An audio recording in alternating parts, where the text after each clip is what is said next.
La cérémonie va se dérouler en deux moments. Court moment parce qu'il fait froid, hein, ici, et ensuite, merci monsieur le député de votre présence et de nous avoir permis de dialoguer dans votre permanence, monsieur le député Duchère, hein, pas simplement Duchère. Voilà. Et on peut dire au niveau de l'étiquette, vaillantiste confirmé. J'essaye. Quelques mots.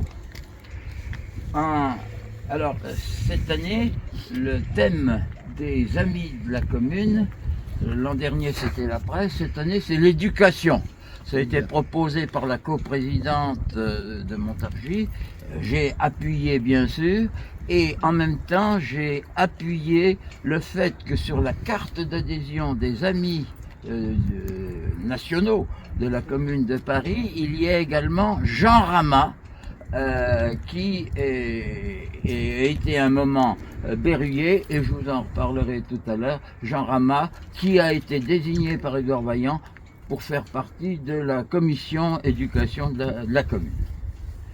En 1871, la commune s'était fixée pour tâche l'instruction gratuite, obligatoire et exclusivement laïque. En ce sens, elle anticipait les célèbres décrets de 1884. Mais ses visées étaient bien plus démocratiques que celles de Ferry.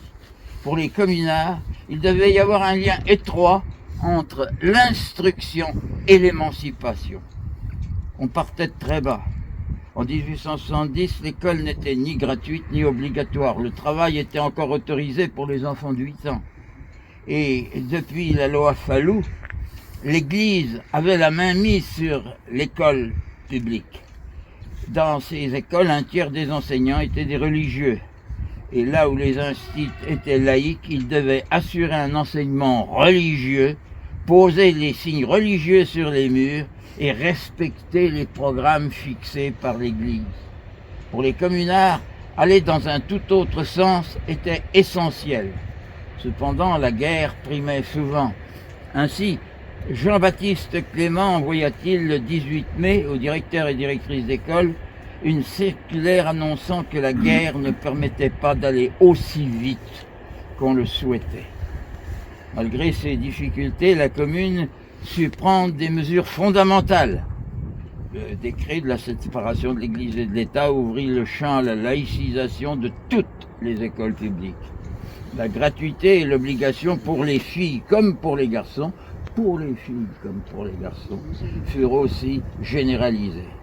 Mais il s'agissait aussi de réaliser une éducation nouvelle, intégrale. Un ouvrier devait pouvoir écrire un livre, accéder à la culture littéraire et artistique. Dans l'enseignement professionnel, les élèves ne devaient pas se contenter de la formation professionnelle, mais consacrer une part essentielle de leurs études aux lettres, aux arts. Il y eut cependant des hésitations entre morale républicaine et totale liberté de conscience des enfants. Les communards étaient aussi partagés sur la question de l'autonomie locale de l'école. On s'accorde sur le fait que le primaire revenait aux communes, mais que le secondaire dépendait de l'État. De fait, la commune ne toucha pas ni au lycée et très peu à l'université. Tout ceci reposait sur la démocratie communale. La commission de l'enseignement prenait les décrets et organisait l'action. Égalité des salaires des institutrices et des instituteurs, création de 2 écoles professionnelles.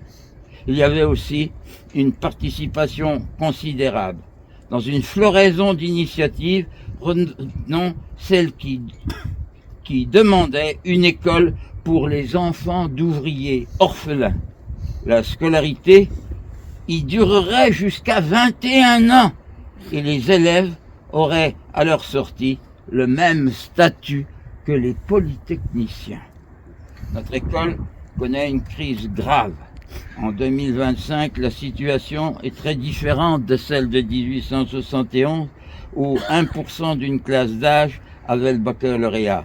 Mais l'école échoue toujours à assurer une vraie égalité scolaire, à former des citoyens, des citoyennes. Rappeler ce qui s'est fait à Paris en 1871 contribue à la réflexion pour que l'école soit le bien de toutes et de tous. C'est à quoi notre association va s'atteler en 2025.